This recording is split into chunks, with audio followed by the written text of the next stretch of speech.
Guardianes. Hola a todos, qué gusto compartir nuevamente con ustedes otro podcast más de Guardianes. En esta ocasión viene un tema muy interesante como lo es la familia apoyando a la niñez. En esta ocasión me acompaña Mirna. ¿Cómo estás? Mucho gusto compartir nuevamente otro podcast. Un gusto y qué bueno estar nuevamente, ¿no? Con los que nos están viendo. Y en esta ocasión nos acompaña el pastor Gerardo Campos, coordinador del Distrito 9, bueno, mi pastor también, así que bienvenido, hermano. Hermana Mirna, Melvin, gracias por la invitación y aquí estamos para ver qué conversamos con respecto a un tema muy necesario, muy importante, como todos los que han estado abordando y seguirán. Gracias, pastor. Un gusto que esté con nosotros. Y en esta temática de la familia apoyando a la niñez, quiero comenzar comentando lo siguiente. Se entiende por familia al conjunto de personas que están unidas por diferentes vínculos, ya sean sanguíneos o vínculos legales, como en el caso de la adopción o el matrimonio. Es una comunidad natural y universal con base afectiva que influye en la formación del individuo y tiene un interés social. De hecho, en la Constitución de la República, el artículo 32 dice que la familia es la base fundamental de la sociedad. Para los niños, la familia es su fuente de apoyo emocional y el significado que le atribuyen a esta está relacionado con la esencia de los vínculos que establecen, los valores que le transmiten y los sentimientos que generan, ya que todo menor tiene derecho a vivir en condiciones familiares y ambientales que le permitan su desarrollo integral y el Estado deberá crear instituciones para la protección de la maternidad y la infancia. Dada esta situación y esta introducción, arrancamos con la conversación con nuestro hermano Gerardo. Bueno, sí, vamos a hablar sobre este tema y iniciamos primero hablando sobre el rol de la familia. Se ha hablado mucho de la atención integral de los niños y niñas últimamente y por supuesto, como ya se dijo constitucionalmente, la familia juega un rol importante. Entonces, hermano, ¿cuál es el rol de la familia en la atención integral de los niños? Es bien necesario el poder destacar ese rol, porque a veces se piensa que la familia no incide, no influye tanto, que no es necesario. La idea viene desde el pensamiento de lo ponen en un pre-kinder, kinder, primaria, y entonces se tiene la idea, en muchos casos, de que es el lugar de estudios, el kinder, la preparatoria, la primaria, ya sea en escuelas públicas o privadas, quienes se encargan de la formación, el desarrollo, en los conceptos de vida de la niñez. Pero esos aportes escolares, académicos, solo son parte de la formación que necesita tener un niño, una niña, un adolescente, una adolescente. De ahí que se debe de destacar la importancia del papel de ese rol que la familia debe de asumir en la formación integral. Estamos hablando de integral, no solamente conocimiento académico, sino también el aspecto físico, que es importante, que tiene que ver con el cuidado de su alimentación adecuada, y también el aspecto emocional, que tiene que ver con la psicología, la conducta de los niños, el aspecto social, incluso que podría pensarse que se relaciona, se liga con lo emocional. Todas esas áreas, la parte espiritual, importantísima en el caso de personas de fe, son roles, son aspectos que los componentes de la familia deben de asumir. Ahora, el problema en Latinoamérica es que es un privilegio para unos pocos el poder pertenecer a una familia nuclear, en ese concepto de lo que constituye la familia nuclear: un padre, una madre y los hijos. Es un privilegio para unos pocos, ya que lamentablemente en Latinoamérica hay tantas realidades que han llevado a replantearse la forma de ser familia, la familia en diferentes formas. Por ejemplo, la monoparental, que es la que comúnmente se da en estas situaciones, sobre todo en ámbitos sociales marginados por la estructura de gobierno, política de los diferentes países. Monoparental, la familia monoparental, la familia extendida también, donde ya tienen que ver los abuelos, los tíos y otros familiares. Sin embargo, aquellos que están empoderados, por así decirlo, o en una estructura de organización de familia con una posición de poder, y hay que comprender lo que poder significa, deben de asumir esa función de procurar el desarrollo de los niños. El problema es que los niños, niñas, siguen siendo invisibilizados, o sea, no importan. Aparte de esa mentalidad egoísta, individualista de las personas, así somos, cada quien busca lo suyo propio y se olvidan de aquellos que necesitan un acompañamiento vital en la vida. No obstante, como estoy diciendo, aquellos que están en posición de cuidar de los más débiles, porque hay que admitir que un niño o una niña no tiene las condiciones para que por sí solo, por sí mismo, pueda salir adelante.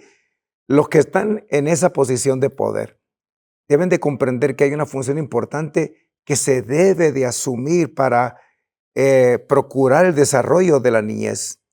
Ahora, el asumir funciones que benefician a otros, pues parece que no es muy cómodo, porque requiere un esfuerzo, requiere disciplina, requiere incomodarnos.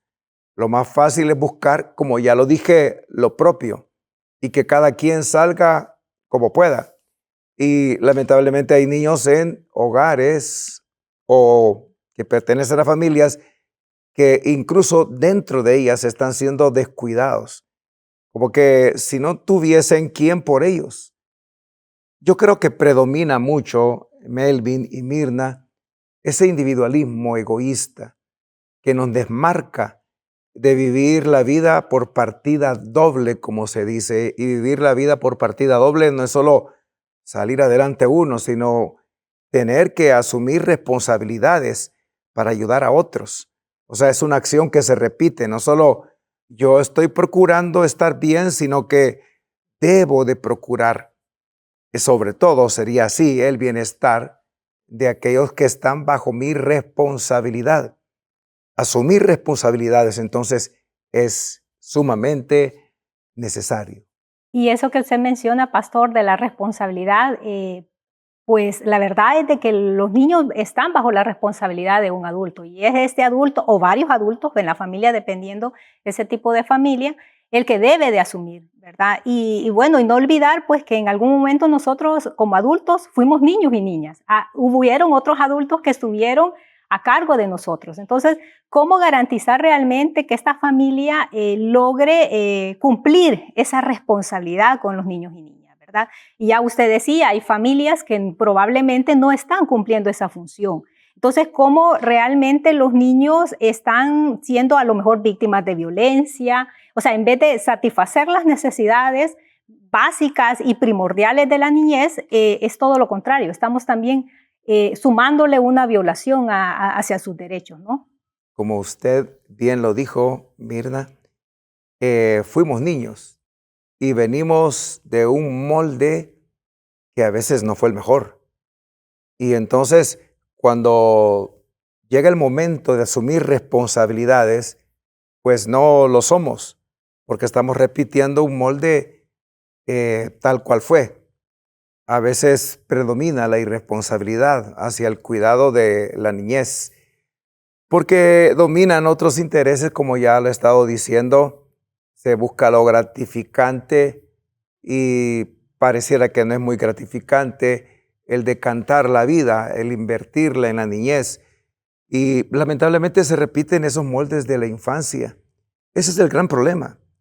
Y es aquí donde esfuerzos como este que están haciendo por replantear el concepto de familia, de padre, de madre, de cuidador, a favor de la niñez y definir acciones que puedan llevar al desarrollo, como lo estamos mencionando, integral de la niñez, son sumamente importantes, necesarios, porque la iglesia asume un papel de educadora que a veces se piensa que no tiene, porque el concepto evangélico fundamentalista lleva a pensar que la función de la iglesia, desde la enseñanza, si se le puede llamar enseñanza, es predicar, pero llegar a aspectos únicamente emocionales y no asumir la función de ser maestra y enseñar, replantear, porque no nacemos aprendidos y lo que hemos aprendido podría estar muy al margen de lo que debe ser realmente el conocimiento de cómo ser un buen padre, una buena madre, cuáles son los verdaderos roles, cómo ser un cuidador que responda al propósito, al interés del Dios de amor. Entonces es aquí donde la iglesia juega un papel importante de reeducar y asumir la función de familia, porque así la llama el apóstol Pablo, llama a la iglesia la familia de Dios. Y cuando la familia llega a ser disfuncional, cuando pareciera que todo queda a la deriva, cuando todo es un caos, cuando el sufrimiento en la niñez se agudiza lamentablemente, no puede la iglesia sumarse a ese daño. Y si la iglesia no comprende cuál es su función y cómo llevarla a cabo de la mejor manera para replantear el concepto de roles familiares, pues si la iglesia no asume esa función, se convierte en parte del problema y no de la solución a favor de la niñez. Muy bien, y bueno, usted también me ha mencionado de que pareciera que el egoísmo humano, ¿verdad?, hace que nos convirtamos en vulneradores de derechos de los niños y de los niños. Aparte de eso, hermano, ¿qué otros aspectos considera usted que puede estar agudizando la situación y que en vez de la familia ser ese ente protector del niño, está violentando a este niño? Sí, bueno, las estructuras de poder existen en diferentes ámbitos en la sociedad y uno de ellos es la familia, en donde no se ha comprendido lo que poder significa. Se piensa que poder es tener el dominio sobre otros y ese concepto de dominación en la familia hace mucho daño, porque el que cree que ha sido colocado en una posición de poder, el jefe o la jefa, como también ocurre, piensan que están allí para dominar a los demás y para someterlos. Entonces hay muchos abusos que tienen que ver desde ese pensamiento de estoy en el poder, a mí se me obedece, se hace lo que pienso, lo que siento, lo que digo, no se me discute. Y si hay otra opinión, cállala o ya sabes lo que te toca. Corrección, disciplina, pensando en esa idea equivocada de que disciplina es castigo físico, emocional, psicológico o cualquier otro tipo de abuso que lamentablemente siguen ocurriendo. Entonces, el desmontar esa estructura para comprender que la redención de Dios, y aquí tenemos que ver con este tema, nos hace iguales, con funciones diferentes, pero en el reconocimiento de esa igualdad. Entonces perjudica mucho y detiene el desarrollo, lo daña, lo agrava la situación de la niñez, que como todo ser humano tenemos que enfrentar la vida desde esa condición anormal de un mundo dominado por lo malo, se agrava la situación sometiéndoles, dominándoles. Entonces los niños, igual que las mujeres, los ancianos también, pero la niñez son un segmento vulnerable, débil. Y el concepto es que el más fuerte se empodera y domina, somete y se produce el maltrato, pues porque todo sometimiento es abuso, es maltrato. Pero bajo la idea de que aquí yo mando, quien quiera que sea, sobre todo en la estructura patriarcal, que el hombre cree que es el jefe.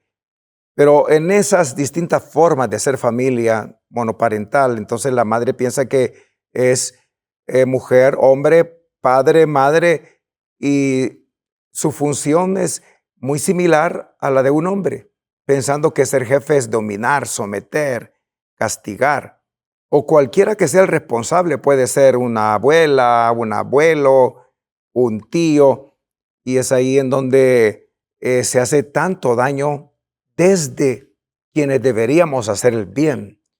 Lo otro que sucede es que lamentablemente las condiciones sociales son tan ínfimas, tan al margen de la dignificación del ser humano, de las personas, que las viviendas no son hogares, no son lugares de refugio para la familia, de ambientes en donde los miembros de ella se puedan recuperar, animar, fortalecer para enfrentar la vida al salir y asumir diferentes funciones propias de la sociedad y de la edad, sino que las viviendas son pequeños espacios donde las personas viven hacinadas. Y el hacinamiento de esas familias, cuando sobre todo son numerosas, familias extendidas, produce inevitablemente fricciones, irritabilidad, molestias, se vuelven muy susceptibles para reaccionar. Y el otro aspecto es que no sabemos manejar los estímulos para reaccionar adecuadamente. Entonces, se reacciona emotivamente. ¿Y quiénes son los que más sufren? Pues lo que estoy diciendo, los más vulnerables, en este caso la niñez. Con ellos se da el desquite. Pensemos en una madre que regresa a su pequeño espacio en donde en determinadas temporadas, de acuerdo al clima, podría generar ambientes que no son adecuados para el vivir allí. Pero regresa después de una jornada laboral, en ese empleo que la persona misma ha generado, vendiendo algunos productos durante todo el día, en calles de asfalto, en la selva de cemento de las ciudades, en donde el calor en determinados momentos es insoportable, o el frío, temperaturas extremas, pero vuelve a su casa y vuelve cargada, la persona vuelve con mucha presión, lo que llamamos estrés, o vuelve dañada por ese trato que se dan con las personas. Las relaciones humanas son tan difíciles y cada día las personas descargan en otros sus presiones, y cuando alguien que ha sido maltratado en el transcurso de las horas del día vuelve a casa, pues lleva una presión que ha generado la acumulación de todo lo que ha sucedido durante el día. Quizás tuvo un mal día, a pesar de que cada día es malo, en condiciones sobre todo de segmentos marginados en los que los gobiernos no invierten mucho porque no les importa. En toda Latinoamérica es así, lamentablemente. Pero al volver a casa con tanta molestia, pues el desquite va en contra de los niños. Entonces todo eso no permite que la niñez pueda tener el ambiente adecuado para desarrollarse de manera integral, porque tiene a la familia en contra, lamentablemente. Y ha sido así, de forma cultural. Ahora, podríamos pensar en otras familias esas que los medios de comunicación nos presentan como familia a través de una serie de televisión, de una película. Qué familias maravillosas, qué ambientes más espectaculares, pero eso contrasta con la realidad de la mayoría de personas que viven al margen. Y repito, el desinterés de los gobiernos, a pesar de que la Constitución los obliga a gobernar a favor de las personas buscando o procurando el bien común, no sucede. A veces los programas de gobierno excluyen, aunque están por ahí mencionados, pero en la realidad no existe ningún interés por las personas, son invisibilizadas. Si mueren de lo que mueran, ¿qué les importa? Si les asesinan, no existe el asesinato en ellos. Son otros los que valen, son otros los que cuentan. Es muy lamentable. Entonces, pensando en la niñez, están recibiendo una carga que su capacidad de resiliencia a algunos no les permite superarla. Y qué interesante, hermano, lo que nos ha compartido. Y en el tema entonces de la resiliencia, ¿cuál es el efecto que podría tener en la niñez? Sí, mencionaba que no todos los niños, niñas tienen la misma capacidad de resistir las adversidades, sobreponerse a ellas.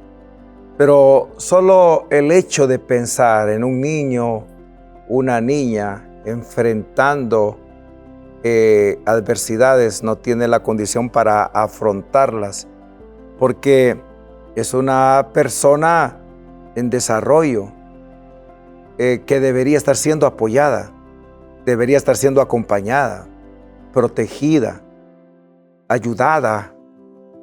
Entonces, está con todo en contra.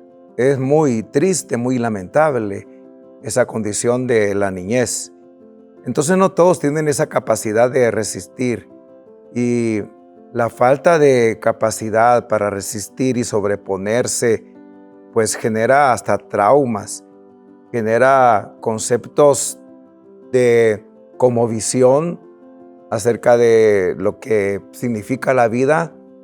Podrían entrar en una crisis existencial, en una situación de depresión que a veces se piensa que son condiciones que experimenta la persona mayor, el adulto, el anciano, deprimirse, que tienen que ver con relaciones fallidas, románticas, de un joven, de una señorita o de un hombre o una mujer, pero en la niñez.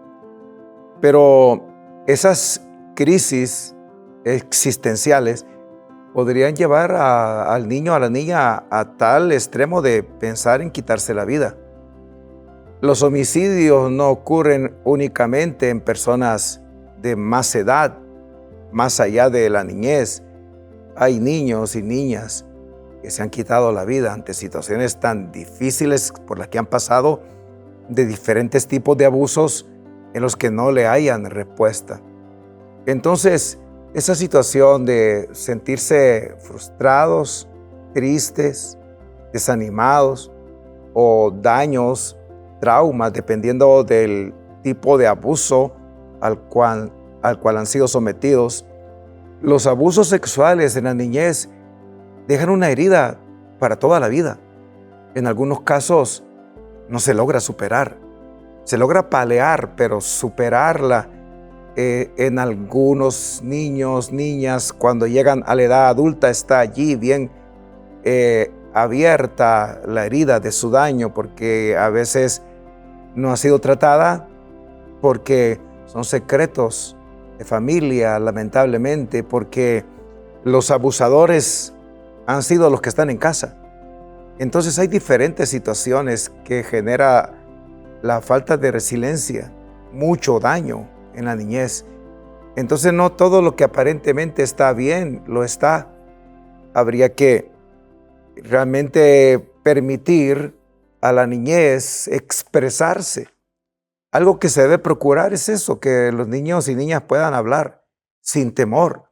Y esa es la confianza, la seguridad que se les puede brindar desde ese acercamiento que la iglesia debe tener a través de personas responsables y probadas en su moralidad, para que puedan dar o generar la confianza en la niñez a fin de que puedan sacar todo aquello que les hace daño. Porque tras una sonrisa, una alegría aparente, hay en la niñez, tristemente, grandes dolores. Pastor, por esto que usted menciona, está claro que la dinámica de familia ha cambiado. Usted decía que son unos privilegiados los que tienen la oportunidad de crecer en una familia nuclear, como se le conoce. Y también usted mencionaba que a veces los medios de comunicación se encargan de plantearnos un concepto de familia bien idealista, que todo está bonito, que todo marcha de la mejor manera. Dadas las condiciones que usted ya mencionó anteriormente, por las cuales muchas veces se vulneran los derechos de los niños en la misma familia, ¿cuáles serían esas condiciones, pastor, para una convivencia familiar adecuada, apegados a la realidad de cada familia? Sí, yo creo que podría mencionar algunos aspectos sociales más allá de el que considero es el eje de esa convivencia familiar, a pesar de lo que estamos mencionando, lo difícil que es para muchas familias y sobre todo niños en esas condiciones estructurales de violencia, en ese triángulo de la violencia que es el cultural, el que más golpea a la niñez, pero también el estructural, que tiene que ver con la forma en que los gobiernos dicen gobernar. El eje es el Señor Jesucristo. Cuando una familia hace de Cristo Jesús el Señor, y en lugar de que la vida gire en torno a mí como padre, como madre, como abuela, abuelo o el cuidador, que gire mi vida en torno a Cristo y toda mi familia, pues eso va a permitir una mejor convivencia, porque el principio del amor es el que se va a procurar. Y amor es más que un sentimiento. Alguien podría sentirse dañado en una familia, en una relación matrimonial, por alguna situación de infidelidad de un cónyuge hacia el otro, y esto podría derivar en daño a la niñez. Pero cuando se gira en torno a Cristo, se antepone lo personal para darle lugar al amor y comprender lo que el amor significa. Amor es una decisión de la voluntad que procura en las acciones beneficiar a la persona hacia quien el amor va dirigido. Entonces, amar, pero amar más que el sentimiento, decidir, servir a los demás para que ellos sean quienes puedan experimentar ese apoyo, ese aporte de las acciones de servicio que les van a llevar a estar mejor. Entonces yo creo que una convivencia es mejor cuando tenemos a Cristo Jesús como Señor de nuestra vida y nos negamos a nosotros y anteponemos, y en este caso a la niñez, como los más importantes, los principales receptores de nuestras acciones de amor. Entonces eso nos va a desmarcar de el individualismo egoísta que invisibiliza, que no piensa en los demás y más bien va a focalizar nuestra acción en procura de la edificación, o sea, la reconstrucción de la otra persona, en este caso de la niñez. ¿Y por qué, pastor, la familia pareciera ser que cada vez más se fomenta este individualismo del cual usted mucho ha venido hablando? Los padres, los cuidadores por un lado y los niños por otro.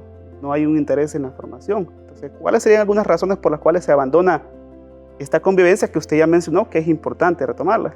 Sí, se dice con tanta frecuencia y hasta el hartazgo: no tengo tiempo, es que estoy ocupado. Y es que las injusticias de la vida, de este mundo es también, aparte de la humanidad, la forma en que las cosas funcionan. A eso se le llama mundo, ese orden, que no es belleza, sino es fealdad, porque ha llevado al ser humano a todo esto que estamos mencionando, grandes vacíos. Entonces no tengo tiempo, porque la vida demanda tanto Y la sociedad de producción, o sea, el consumismo, hace que las personas tengan que ocuparse en buscar la manera de tener mayores ingresos, y algunos tienen que emigrar procurándolos, no solamente para dar la cobertura básica, sino los conceptos de lo que necesitamos para vivir bien. Y el significado de lo que necesitamos para vivir bien es una respuesta muchas veces a la sociedad de producción, al consumismo, que genera a través de la publicidad necesidades que no son necesidades, son deseos. Y las personas se ocupan en poder tener aquello que requieren para adquirir, y de esa manera piensan que van a estar mejor. Pero adquirir bienes bajo el enfoque o la dirección a la que nos empuja el consumismo, eso va en detrimento de la familia, porque se dice: no tengo tiempo. Necesita verdaderamente atención y cuidado. Pero la filiotecnología, o sea, el apego a lo tecnológico, hace que la gente piense que no tiene tiempo, porque su tiempo no lo está empleando.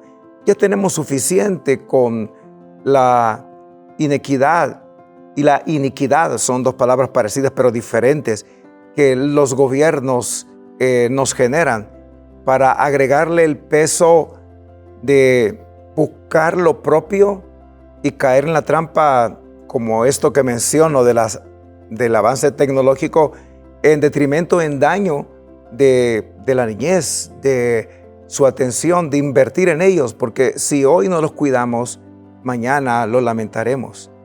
Hoy el presente es determinante, es importante para la niñez, es hoy, no es después, como la respuesta de algunos padres, madres: espérate, otro momento, más tarde. No podemos dilatar, posponer la atención que ellos están solicitándonos, sino que se debería de suspender todo aquello que se hace, que nos interesa, que nos ocupa, para prestarle atención y enfocar nuestro amor en ellos. De lo contrario, esos vacíos que cada día se aumentan, porque los cuidadores, padres, madres, podríamos no darnos cuenta, pero esos vacíos que se incrementan van a ser llenos por aquello que les va a desviar, que les va a apartar de ser las personas, los hombres de bien, las mujeres de bien, de un futuro que está a la vuelta de la esquina, porque el tiempo pasa más rápido de lo que nosotros podemos percibirlo. Y es que precisamente, pastor, en ese sentido no debemos de olvidar que la familia ocupa un papel privilegiado en la transmisión, por ejemplo, de valores, de principios y de normas. Entonces, ¿cómo esta familia debe de estar consciente, pues, de que tiene ese rol importante? ¿Cómo debería de ser esa transmisión de valores y principios y normas hacia la niñez? Sí, importantísimo, porque no se trata que en la escuela te dicen: o hacer lo que allí aprendes, ¿por qué no cambias? ¿Para qué estás yendo a estudiar acaso? Son menciones muy hirientes en la niñez. En lugar de ser más que quienes asumamos el papel de educadores a través de la transmisión oral, el modelaje de los estilos de vida que deben de entonces ser enseñados a la niñez, modelos. Ahí es donde la familia no puede ser una cosa fuera de casa, en la iglesia, y en casa otra, sino que todo, en el caso de los creyentes, debe de aplicarse, interiorizarse y llegar a ser parte de la transformación de conducta en casa, para que ellos puedan ver los ejemplos, porque de lo contrario, ¿qué van a ver ellos? ¿Y de qué manera vamos a transmitirles? ¿De qué manera vamos a disciplinarles? Disciplina no es castigo. La disciplina es ajustar el esfuerzo y el carácter para lograr un fin. La disciplina tiene que ver con esa transformación que ocurre cuando yo me incomodo, cuando yo dejo de hacer lo que hacía para entonces implementar en mi vida algo diferente. Eso es lo que la Biblia llama el despojarnos del viejo hombre para revestirnos del nuevo. Esa acción es una acción de disciplina y que debe de ocurrir en el hogar. Y entonces con el ejemplo se le enseña al niño a ser diferente, a no ser como en algún tiempo era o aprendió de sus compañeros o mal aprendió de la familia cuando no será consciente del gran valor del ejemplo. Y entonces todos iríamos en ese proceso de despojarnos y revestirnos. Pero no se trata de pensar que la disciplina es castigo. Yo a veces veo personas que dicen, no, es que antes se nos enseñaba diferente y aprendimos y hoy están como están porque falta la corrección del chancletazo, o sea, de tirar un zapato como un proyectil dirigido a la niñez. Yo recuerdo que mi mamá tenía buena puntería, pero no se trata de repetir esos patrones, sino transformarlos. Y no pensar de que ellos no se fijan en que fuera de casa, en la iglesia somos una cosa y dentro otra. A propósito, yo quería mencionar acá un escrito que hace años encontré que tiene que ver cómo los niños y niñas se fijan cuando pensamos que ellos no están viéndonos. Y se llama así: cuando pensabas que no estaba mirando, colgaste mi primer dibujo en el refrigerador y eso me hizo querer pintar otro. Cuando pensé o pensabas que no estabas mirando, alimentaste a un gato callejero y aprendí a ser amable con los animales.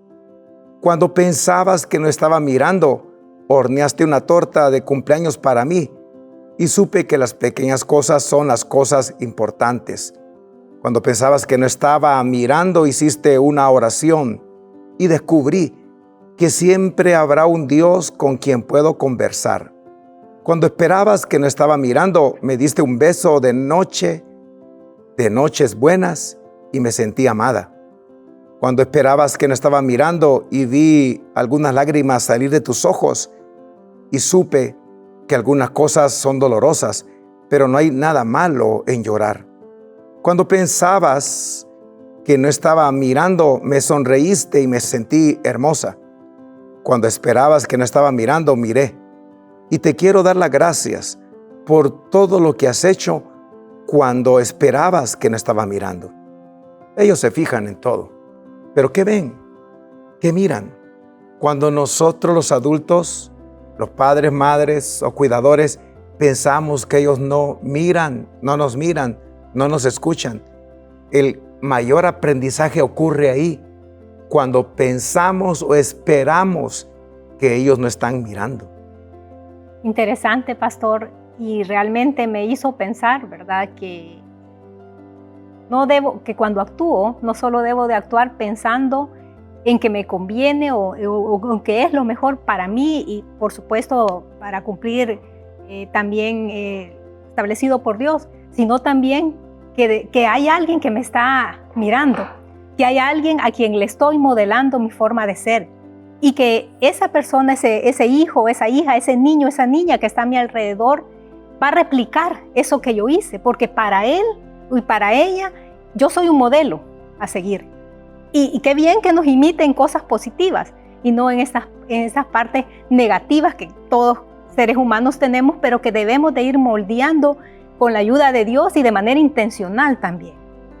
Definitivamente, pastor, el tema ha sido muy interesante. Le agradecemos mucho esa parte que nos ha dado y que creo que las familias que nos están viendo realmente han agarrado su parte para mejorar, para hacer del ambiente familiar un mejor ambiente para los niños.